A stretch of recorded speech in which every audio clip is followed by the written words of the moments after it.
दिल्ली, साल 2000 और एक फोन कॉल जिसने शायद इतिहास बदल सकता था। एक ठंडी शाम जब पुरानी दिल्ली की गलियों में भीड़ अपने रोजमर्रा के शोर में डूबी थी, तभी कहीं किसी कोने में एक संदिग्ध कॉल इंटरसेप्ट होती है। आवाज धीमी थी, शब्द अधूरे थे, लेकिन इरादा साफ नहीं था।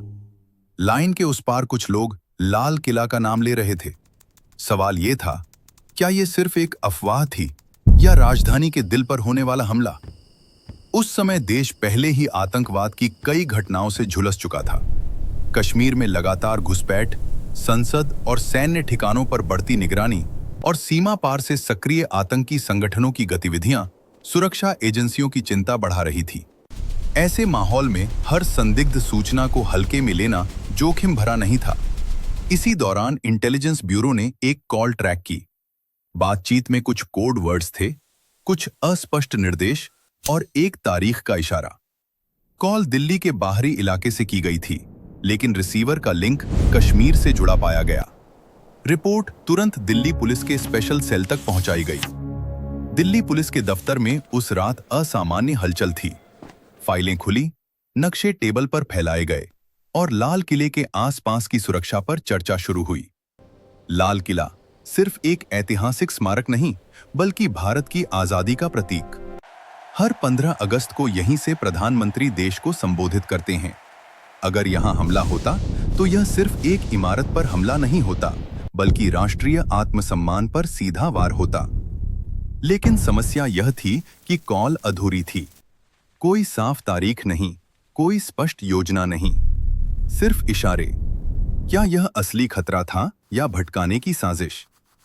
इंटेलिजेंस ब्यूरो ने अपनी इनपुट में संभावित आतंकी मूवमेंट का जिक्र किया।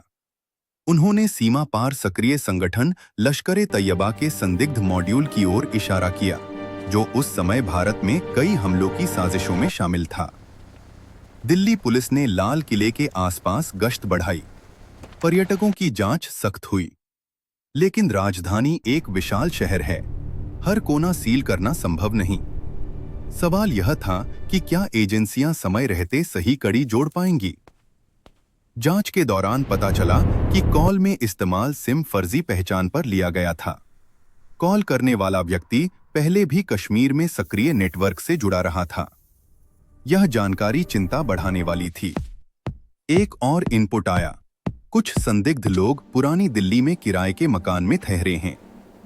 लेकिन ठिकाना बदलना, फर्जी नाम इस्तेमाल करना और लगातार सिम बदलना उनके लिए आम बात थी। इधर इंटेलिजेंस ब्यूरो के अंदर भी बहस चल रही थी। कुछ अधिकारियों का मानना था कि खतरा तत्काल है, दूसरे इसे सामान्य चेतावनी समझ रहे थे। संसाधन सीमित थे और देश भर से ऐसी कई सूचनाएं आती रहती थीं। हर अलर्ट को रेड अलर्ट बनाना संभव नहीं था। दिन बीतते गए। दिसंबर की सर्दी गहराने लगी। लाल किले की प्राचीरें शांत थीं, लेकिन हवा में एक अनजाना तनाव था। सुरक्षा जवान अपनी ड्यूटी कर रहे थे, पर उन्हें नहीं पता था कि कहीं कोई अदृश्य साया उन पर नजर रखे बैठा है। 22 दिसंबर 2000 की रात।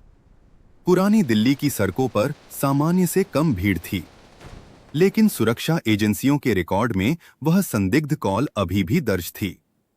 क्या वह चेतावनी सिर्फ कागजों तक सीमित रह जाएगी? कहा जाता है कि आतंकवादी हमले से पहले कई बार संकेत मिलते हैं, छोटे छोटे सुराग जो अगर सही समय पर जोड़े जाएं तो बड़ी तबाही रोकी जा सकती है। लेकिन अगर एक भी कड़ी छूट जाए तो परिणाम विनाशकारी हो सकते हैं। दिल्ली पुलिस और इंटेलिजेंस ब्यूरो के बीच उस समय समन्वय की परीक्षा थी।